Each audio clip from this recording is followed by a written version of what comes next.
En esta parte abordaremos de manera directa los temas referidos a la representación. Aprovecho a explicar que en todo momento abordaremos el concepto representar, dibujar, comunicar, incorporando variantes que superan en general el tema puntual desarrollado en cada clase. Es decir, todos los temas los vertimos como nutrientes para poder estudiar, explorar e incorporar conceptos que nos permitan mejorar nuestros relatos gráficos para comunicar nuestras ideas. Tenemos que hacer el esfuerzo de hablar más y mejor cada día, de hablar disciplinarmente, y esto solo se adquiere ensayando, es decir, solo se adquiere dibujando. Vamos a focalizar la representación desde la concepción de la luz y el valor, el claroscuro y el grafismo. Definimos el claroscuro como el efecto que se consigue a partir de una determinada distribución de luces y sombras. El claroscuro potencia el volumen de la forma, considera a los objetos blancos y opacos, uniformando la expresión de superficies a partir de escalas de grises. Aquí vemos diferentes expresiones de un mismo objeto lineal. La línea debe comunicar la forma y configuración de un objeto mediante una jerarquía de valores. Para ello usamos diferentes instrumentos, lápices, lapiceras, rotuladores, y con ello conseguiremos diferenciar en jerarquía e importancia establecidas según diferentes grosores y trazos. En la segunda columna vemos la imagen representada en claroscuro, luego la expresión en escala de grises y por último la definición completa en color.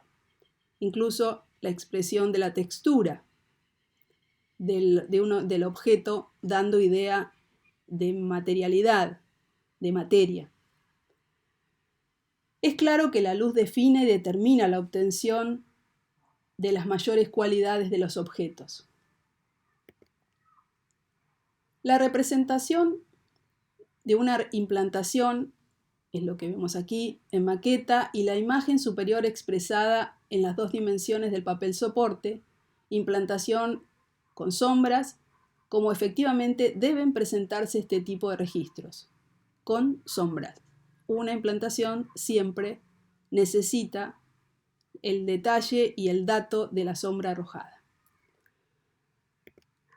Volvemos a la casa en Mallorca de Álvaro Siza. Recuerdan que la mostramos en la primera parte del teórico. En este caso, con registros referidos a presentar el contexto de la obra, un territorio acantilado, escarpado, hacia la izquierda esquemas de trazos del autor, referidos a la sección en corte, una axonometría que refleja el lugar, entendido este como el espacio nuevo, logrado a partir de la existencia de la obra en el sitio.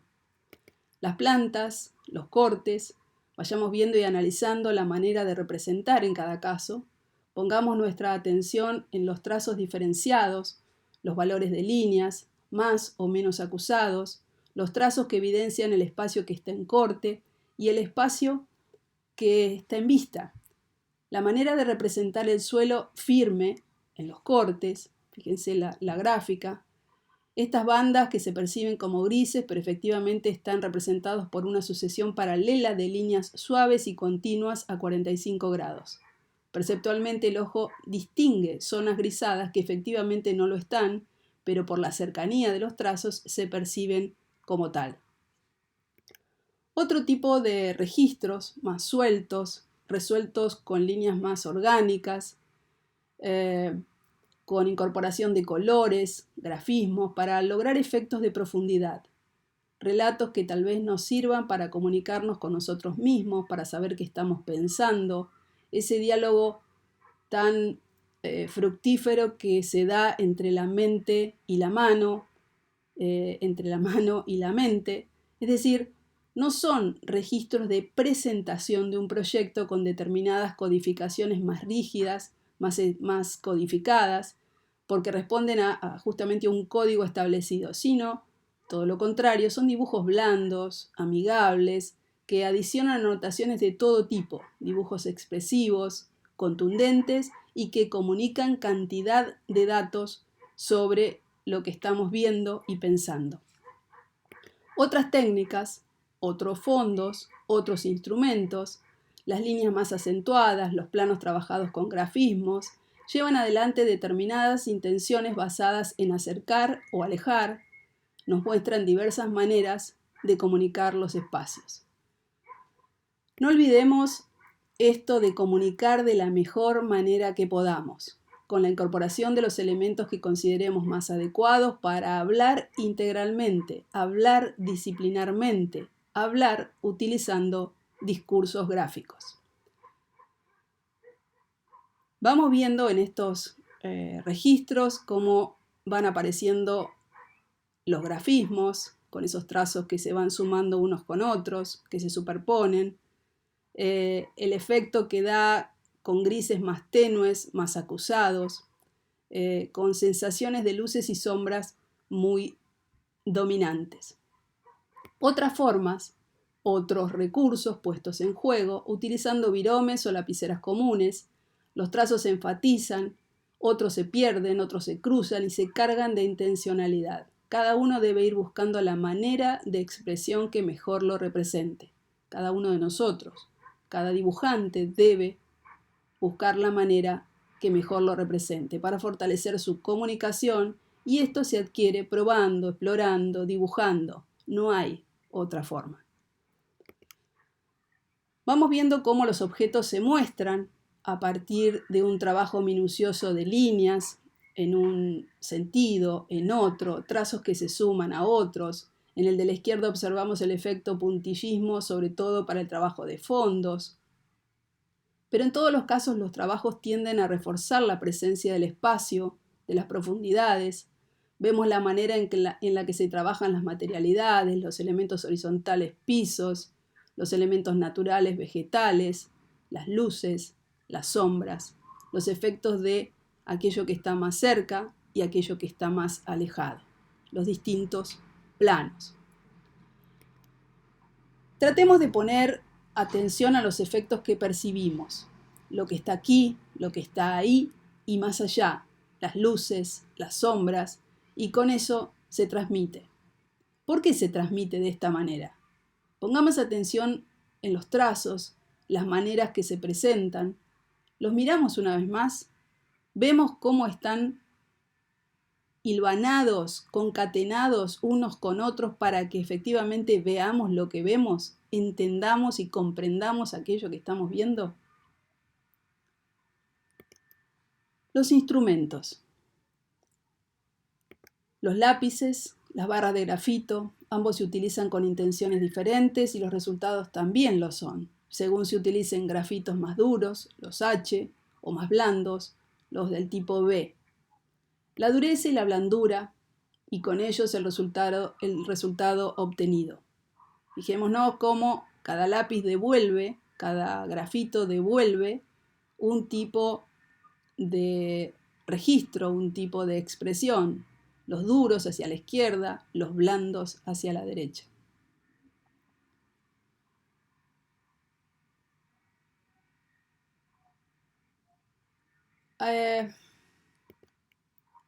En este caso, hacemos un zoom mostrando tal vez un corte, de hecho lo es.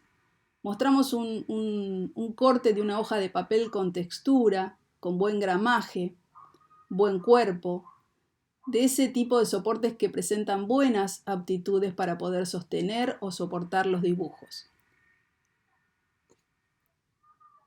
Aquí vemos cómo el grafito se aloja en las crestas del papel, cómo queda impregnado. Observamos también la diferencia entre un instrumento y el otro. En el caso superior el grafito es más blando. Observamos el espesor de la pieza, tiene más, hace mejor contacto porque es más espesa la barra de grafito, en realidad la mina de grafito. Es más grumoso. En cambio, en el caso inferior, el grafito, el lápiz grafito es más duro, se ve más fino en su punta de contacto con el papel, por ende empuja y penetra, entra más en las canaletas y queda con un aspecto visual aparentemente más parejo, pero a la vez más tenue, más suave o con menor fuerza o contraste. ¿Lo vemos a la izquierda? ¿Vemos la diferencia entre un caso y el otro? ¿Vemos cómo pinta, cómo deja impregnado en el papel el blando superior y el duro inferior? ¿Lo vemos? Tengámoslo presente esto cuando vamos trabajando. La importancia del papel soporte es vital para los trabajos que en realidad necesitamos resolver en la materia. En este caso vemos ejemplos de grafismos. La línea recta por sí sola quizá nos genera una atracción visual mayor, pero cuando se la combina con otras que definen maneras de ejecución espontánea, gestual, y sobre ellos conseguimos garantizar las coberturas de áreas, estaremos consiguiendo este tipo de representaciones que denominamos grafismos. Revisten carácter gestual para materializarse, dejando su impronta por demás expresiva. Fíjense que no hay una forma de resolverlo de una manera rígida, sino por el contrario, la gestualidad y la manera casi dúctil que tiene la colocación de los distintos signos que se van sumando unos con otros producen el efecto visual que necesitamos producir. Más contraste, menos contraste, más oscuridad, menos oscuridad. Y el pasaje en un sentido y en el otro, el pasaje de la luz a la sombra y viceversa. Trazos que se espesan para generar mayor contraste y trazos que se alivianan, probablemente con un cambio también de presión y de instrumento, de grafito, y expresan entonces, decía, se alivianan y expresan de alguna manera una mayor luz. Sintetizando, la línea debe comunicar la forma y configuración de un objeto mediante una jerarquía de valores. Para eso usamos diferentes instrumentos: lápices en versiones diferenciadas de grafito, los duros, los H, los blandos, los B, lapiceras, lápices de color, rotuladores, y con ello conseguiremos jerarquías establecidas según diferentes grosores y durezas. La ventaja del lápiz es la gran versatilidad en el uso. Es un instrumento cómodo, permite obtener cantidad de jerarquías de trazos que, dependiendo cómo sean realizados los registros, posibilitarán perder de vista algunos trazos, enfatizar otros o hasta incluso ponderar y reforzar áreas mediante incorporación de luces y sombras.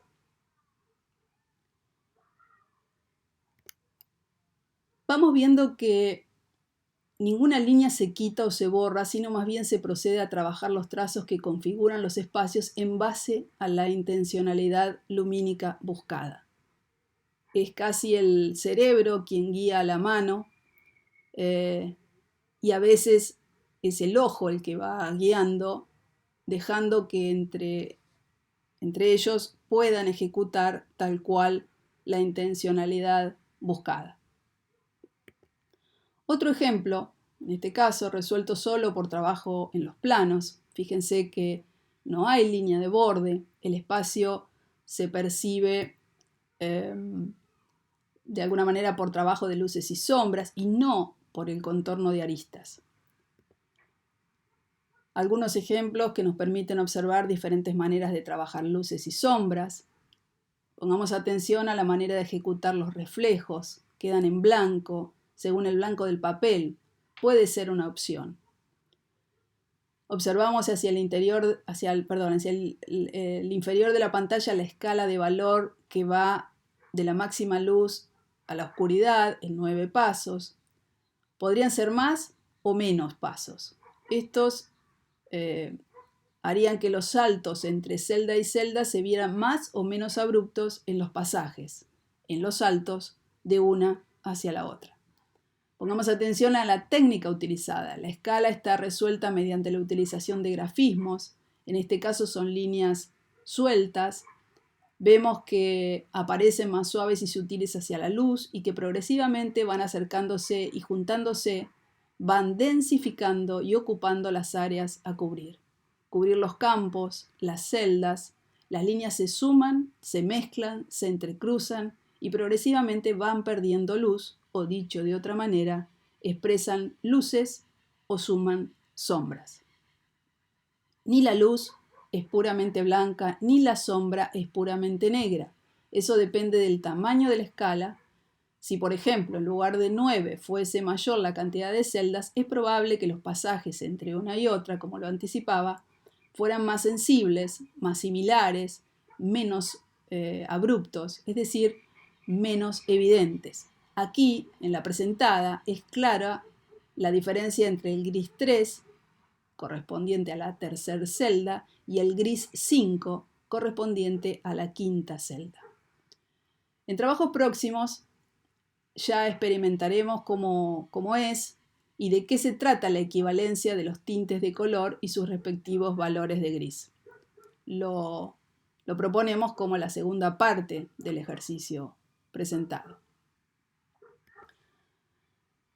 Un ejemplo más y claro también de grafismos son líneas dispuestas de diversas maneras que se perciben como áreas más o menos iluminadas, incluso presentan las sombras arrojadas. Debajo de la imagen de la derecha vemos la escala de valor para presentar o para trabajar el registro. Esa escala de valor está creada con grafismos, son líneas. Y en este caso está resuelta en 5 pasos que van de un gris, digamos, valor 2 o 3, no representa la máxima luz, pero sí mucha luminosidad. Decía un valor 2 o 3 en referencia a la escala anterior y que llega a un gris 7 aproximadamente. Es decir, no hay una máxima oscuridad, pero sí va tendiendo hacia los oscuros.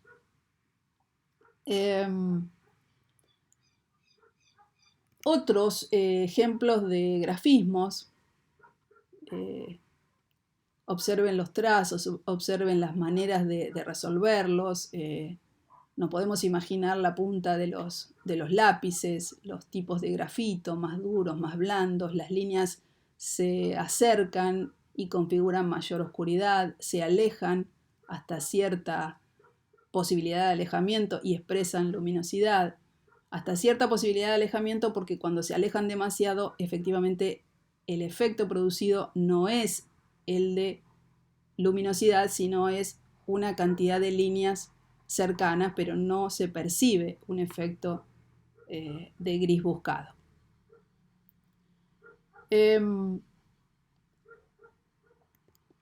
Por último, lean con detenimiento la ficha del trabajo práctico, otórguenle el tiempo necesario para comprender e interpretar los conceptos y las solicitudes. Este trabajo, como tantos otros que realizaremos en la materia, exige de la voluntad, el dominio de la paciencia, entendida esta como la actitud que nos permite soportar contratiempos para conseguir lo buscado. Esperamos puedan realmente disfrutar de la propuesta presentada. Les agradezco el tiempo. Nos vemos muy pronto. Muchas gracias.